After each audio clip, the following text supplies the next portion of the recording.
Wokeism is an expression of the popular will. It is an effect, rather than a cause. By Colin Liddell. The modern left has no analysis of woke, because it sees woke as the natural order. It only has analyses of anti-wokeism. The conservative analysis of woke is that it is anti-freedom, a form of petty gangsterism, or a weaponization of victim groups. It believes this can be defeated by embracing the groups involved, blacks, trans, whatever, harder than the woke grievance mongers. This is why the number of gay and non-white commentators on the right is higher than ever. The dissident right analysis of the woke is a little deeper and more interesting. It essentially ties it to the Frankfurt School, and what, they claim, is a chain of causation reverberating through the universities, from where it enters into a mutually beneficial alliance with big business. Notice how this feeds into the old neo-Nazi trope of Jews on the left and Jews on the right, combining to subvert society. Here is the leading dissident right intellectual, Paul Gottfried, laying it out in a recent Chronicles article. Quote, Marx's historical materialism, however, was overhauled in interwar Germany, as the Frankfurt School and its critical theory came onto the scene.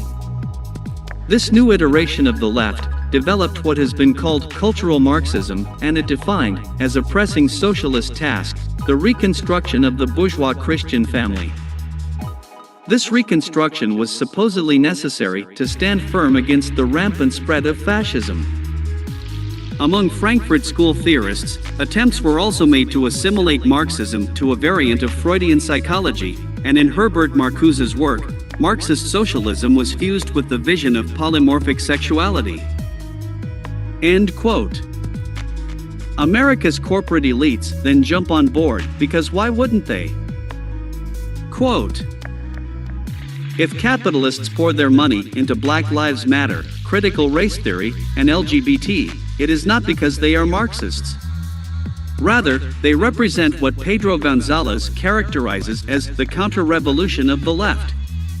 Citibank, Disney World, Coca-Cola, Pfizer, etc., belong to the privileged class in woke America, and it is the predominantly white working class who will pay, by taxes, for the woke regime in which our corporate giants are invested. End quote. Yes, it's all a plot by the super-rich to keep the hard-working, usually straight white man, down. Just wave off awkward data points. Quote, even the Biden administration's proposed hike in corporate tax rates from 21% to 28% will likely impact wage earners, far more than the upper 5% of the income scale. End quote. And what are these evil billionaires doing it all for? Why, total equality, of course. They apparently can't get enough of that shit. Quote, the end goal of wokeism is universal equality, which is to be brought about through a universal state. It opposes particularity, at least in the Western white world, and works to obliterate anything that is specifically Western. Indeed, wokeism offers the example of a thoroughly unhinged left that communist governments and parties, as well as the Cold War in the West, all kept in check. End quote. Ideas are like machines. The more complex they are, the more likely they are to break down, and the typical dissident right analysis of wokeism is clearly a Heath Robinson monstrosity of contorted connections and tortured causation. It is self-evidently contradictory, and Jewish intellectuals, like Gottfried, who push this analysis, may have unwittingly internalized centuries of Jewish oppression in order to do so. But, laughing at the dissident right's analytical failings doesn't answer the pressing question of what exactly wokeism is. So, I'll do that here. First of all, it is a loose, ill-defined, heavily emotionalized term, and is therefore probably dysfunctional to begin with. But, if we persist with it, we can probably say that it is the idea that certain marginal groups have to be protected from discrimination, even to the point of overcompensating into affirmation and non-criticism. Thus, wokeism is quite stifling of free speech and comedy. which is why we haven't had any for the last 20 years. But why is there a perceived need in the modern West to do something as counterintuitive as this? It is for the exact opposite of the reason that the typical diswriter says, namely the so-called attack on the family. Wokeism is not an attack on the family. It is instead a reaction to the decay of the family and an attempt to compensate for it. The decay of the family can be expressed as falling marriage rates, increasing divorce rates, rising insulism, and plummeting fertility. All these factors are an expression of rising living standards and the economic security that all working-class people have craved and striven towards since the Tolpuddle martyrs got their comeuppance. These factors create, in formerly white, family-based societies, the main client groups of wokeism, namely increasing numbers of non-whites and the gender-confused.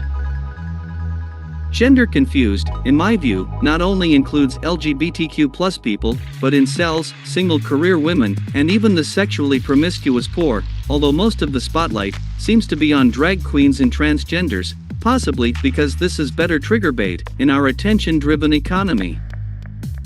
I have already written about how one of the key components of wokeism, namely anti-racism, is just the Gleichschaltung of the low fertility society, namely a coordinating, unifying, or harmonizing principle. Self-quote. Each state, civilization, empire, and political entity needs to find a principle of unity and harmony that addresses its own unique characteristics and thus strengthens it. This is exactly what anti-racism does for the West, which can be defined as a collection of interlinked societies that unwittingly promote low fertility through their common values of individual liberty and GDP prioritization. These latter values cannot help but lead to falling birth rates, something that doesn't need to be explained in detail here, and this invariably leads onto mass immigration, which, of course, is highly socially divisive. End of self-quote.